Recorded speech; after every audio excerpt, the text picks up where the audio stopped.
रात के 2 बजे थे। तेज बारिश हो रही थी और सुनसान सड़क पर एक कार दौड़ी जा रही थी। कार के अंदर 3 दोस्त थे, अजय, समीर और विकास। अपने ऑफिस से पार्टी करके लौट रहे थे। वे हंसी मजाक कर रहे थे, लेकिन उन्हें नहीं पता था कि इस रात वे 3 ऐसी गलतियां करने वाले हैं जो उनकी जिंदगी हमेशा के लिए बदल देंगी। अजय ड्राइव कर रहा था। वह शराब के नशे में था, लेकिन उसे अपनी ड्राइविंग पर पूरा भरोसा था। समीर और विकास भी झूम रहा था। भाई, थोड़ी स्पीड बढ़ाना, ऐसे ही रेंगते रहोगे तो घर सुबह तक जाएंगे, समीर ने कहा। अजय ने मुस्कुराते हुए एक्सीलरेटर दबा दिया। कार अब 100 की स्पीड से दौड़ रही थी। तभी अचानक सड़क के किनारे एक बूढ़ी औरत दिखाई दी। वह हाथ हिलाकर उन्हें रोकने का इशारा कर रही थी। भूतनी होगी, विकास ने हंस के कहा। अरे छोड़ना, कौन रुकेगा, अजय ने कहा और कार उसकी बगल से निकाल दी। पर तभी कार एक गड्ढे में जा घुसी। अजय ने किसी तरह गाड़ी संभाली, लेकिन अब तीनों के चेहरे से हंसी गायब हो गई। लगता है टायर पंक्चर हो गया, समीर बोला। तीनों दोस्त कार से बाहर निकले। चारों ओर अंधेरा था। बारिश तेज हो गई थी। उन्होंने टॉर्च जलाकर देखा।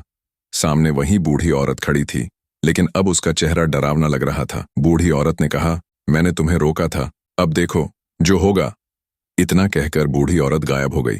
तीनों के रोंगटे खड़े हो गए। चलो टायर बदलते हैं, अजय बोला, लेकिन उसके हाथ कांप रहे थे। सबसे पहली गलती, लापरवाही और अंधविश्वास पर हंसना। अगर वे रुक जाते तो शायद हादसा नहीं होता। टायर बदलने में समय लग गया। तीनों अब भी घबराए हुए थे। तभी उन्हें सामने एक टूटी फूटी हवेली दिखी। अब इस बारिश में यहां खड़े रहेंगे या वहां अंदर चलकर बैठेंगे, विकास ने सुझाव दिया।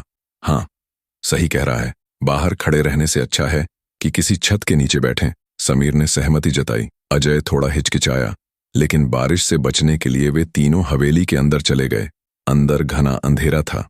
एक पुरानी लकड़ी की मेज, कुछ टूटी कुर्सियां और दीवारों पर अजीब सी तस्वीरें थीं। जैसे ही उन्होंने मेज पर हाथ रखा, धूल उड़ने लगी। यहां कोई नहीं आता होगा, अजय ने कहा।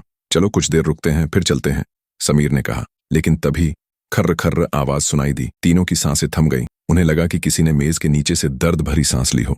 यहां कोई है, अजय ने टॉर्च जलाकर देखा। मेज के नीचे एक आधी जली लाश पड़ी थी, जिसकी आंखें अब भी खुली थीं। तीनों चीखते हुए पीछे हटे। अचानक हवेली के दरवाजे खुद ब खुद बंद हो गए। दूसरी गलती, बिना सोचे समझे, बिना जानकारी के किसी अनजान जगह में चले जाना। दरवाजे के पास भागते हुए समीर की नजर मेज के पास रखे एक पुराने बक्से पर पड़ी। समीर लालची था। समीर ने कहा, रुको, इसमें कुछ होगा, पागल मत बन, यहां से निकलना है, अजय चिल्लाया। लेकिन समीर ने अजय की बात नहीं सुनी। तभी समीर ने बक्सा खोला। अंदर पुराने सोने के सिक्के थे। बक्सा सोने से भरा हुआ था।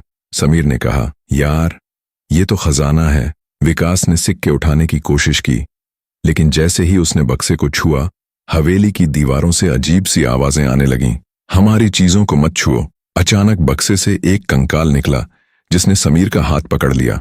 बचाओ, समीर चीखा, लेकिन कोई फायदा नहीं हुआ। देखते ही देखते हवेली में और भी कंकाल उभरने लगे, जो उनकी तरफ बढ़ रहे थे। अजय और विकास ने किसी तरह समीर को छुड़ाया और तीनों दरवाजा तोड़कर बाहर भागे। वे हांफते हुए अपनी कार तक पहुंचे और वहां से निकल गए। पीछे मुड़कर देखा तो हवेली गायब हो चुकी थी। तीसरी गलती, लालच और चेतावनी को नजरअंदाज करना। अगर वे बक्सा न खोलते तो यह सब नहीं होता। तीनों जैसे तैसे घर पहुंचे। उनके शरीर पर खरोंचें थीं, लेकिन वे जिंदा थे। समीर ने अपनी जेब टटोली और एक सिक्का निकाला, जो उसने छुपा लिया था। अचानक उसकी आंखें पलट गईं और उसके मुंह से वही अजीब आवाज निकली, हमारी चीजों को मत छुओ। अजय और विकास ने डर के मारे चीख मारी। रात खत्म हो गई थी, लेकिन उनकी गलतियों का अंजाम अभी बाकी था। ऐसी और कहानी देखने के लिए मेरा चैनल सब्सक्राइब करें और घंटी का बटन दबाएं, ताकि मेरी वीडियो सबसे पहले आपके पास आए।